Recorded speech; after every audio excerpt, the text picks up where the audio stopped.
After a break this morning, it's another wet night across the Bay Area. Wind, rain, severe thunderstorms, and a possibility for tornadoes. Our weather team is tracking it all. That rain started coming down hard this evening in San Jose, and we're already seeing multiple landslides causing roads to shut down.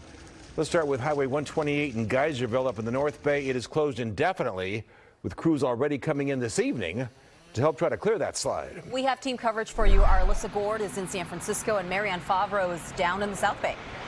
First, let's get right to meteorologist Rob Mayeda. And Rob, when is the worst going to hit? In terms of the widespread rain, probably occurring right now into early tomorrow morning. And you can see these rain totals from the weekend have really ramped up around Ben Lomond now, close to 5 inches of rain, and about a third of that came down in just an hour and a half a bit earlier this evening. And into San Jose, we had the downpours, steady soaking rain in San Jose. And the rain continues as we transition to the radar view. Most of it now out towards the foothills along the Sonol Grade. You see more rain across San Francisco over to Danville, North Bay, in and out of the rain at times. But as we give you the wider view of what's occurring just offshore, you can see at times some lightning strikes off to the west, and these cotton ball-like clouds you see here on the satellite loop, those are thunderstorms offshore.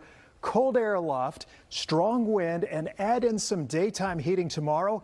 And that is the recipe for the potential of severe thunderstorms. So you see how the widespread line of soaking rain starts to move out. By 5 a.m. tomorrow, Napa, Concord, Danville, and Livermore seeing that marginal risk for severe weather. That's going to take us through the day Monday. Areas in yellow out towards Sacramento, Stockton, and Modesto. A slightly higher risk of isolated tornadoes during the day tomorrow. So notice by 12 o'clock, not widespread rain, but these little embedded areas of potential severe thunderstorms that will be moving across the region. And the backdrop of all this, flood watches will be in effect all the way into Wednesday morning, with some localized flooding possible with those heavier showers or stronger thunderstorms. And another day of gusty wind. Wind advisory will continue for tomorrow. Gusts up to 50 miles per hour at times near the coast. That will be in effect till Tuesday morning. So localized flooding, an ongoing issue as we head towards tomorrow.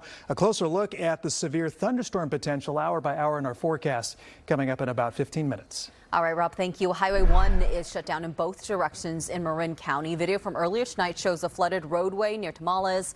Crews say 2 people had to abandon their car after it got stuck in the middle of the road. It's unclear when the highway will reopen. And we've got a heads up for people driving in the South Bay. State Route 9 closed between Sanborn Road all the way to Redwood Gulch in Saratoga. County officials say they're working to clear a landslide in the area.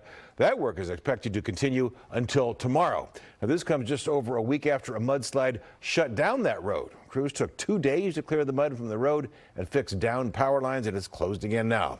All right, the rain and wind also causing dangerous driving conditions other places in the South Bay. Yeah, NBC Bay Area's Marianne Favro is live in Campbell with a look at the impacts on the road and beyond. Well, slick roads and very low visibility contributed to several car accidents tonight here in the South Bay. And when we headed up into the hills, we found mudslides. The 1-2 punch of wind and rain sent chunks of hillside crumbling onto the road off Highway 9 in Saratoga. Along the coast, heavy rains created a waterfall near Waddell State Beach as CAL FIRE warned that flooding is likely.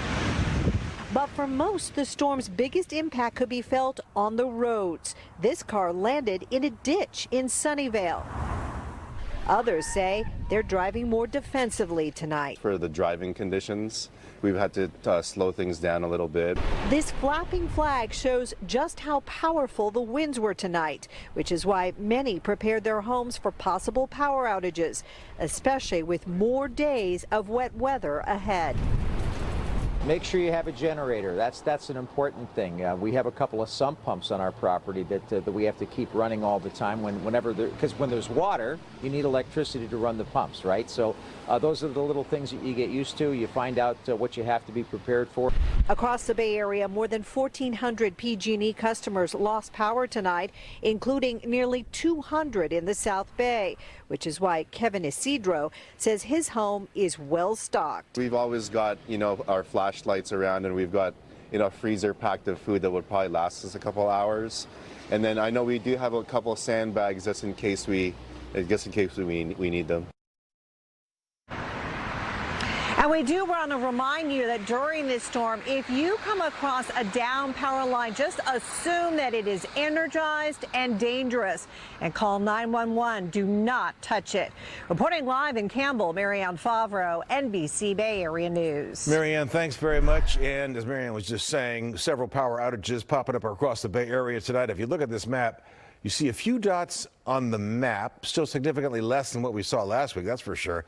But that could change over the next few hours. And while San Francisco has seen some showers and some wind gusts this evening, public agencies are warning about potential hazards as the storm continues. NBC Bay Area's Alyssa Goard is live there right now.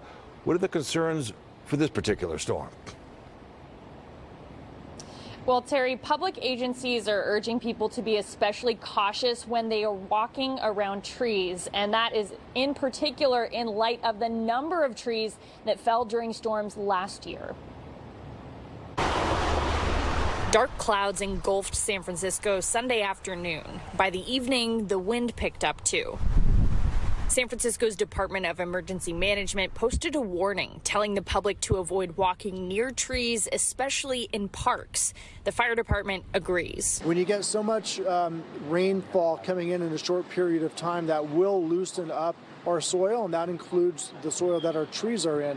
So trees could become loose. The city's Parks Department has closed Stern Grove and Pine Lake during the storm, as well as the San Francisco Botanical Garden and the Japanese Tea Garden.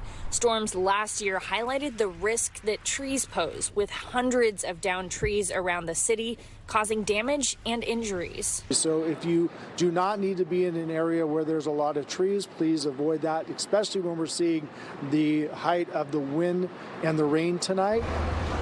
In the Mission, the storm did not deter people from going out and about, including Raina Grace, who was celebrating her birthday in the rain. I drive slower, I let things take time, I dress for the weather, and yeah, I'm glad for it. We need the rain, we need it. And San Francisco's fire department says that if you see something that looks like an immediate hazard, you need to call 911. But if you see something that is not a hazard right now, but looks like it could become one in the future, give 311 a call.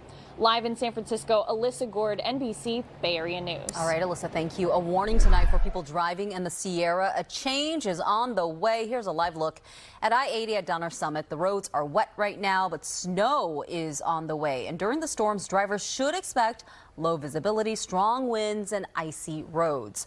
Don't forget, you can track the snow and rain while you're on the go by using our free NBC Bay Area app. Just point your phone's camera at that red QR code on the left side of your screen, and it will take you right to our radar.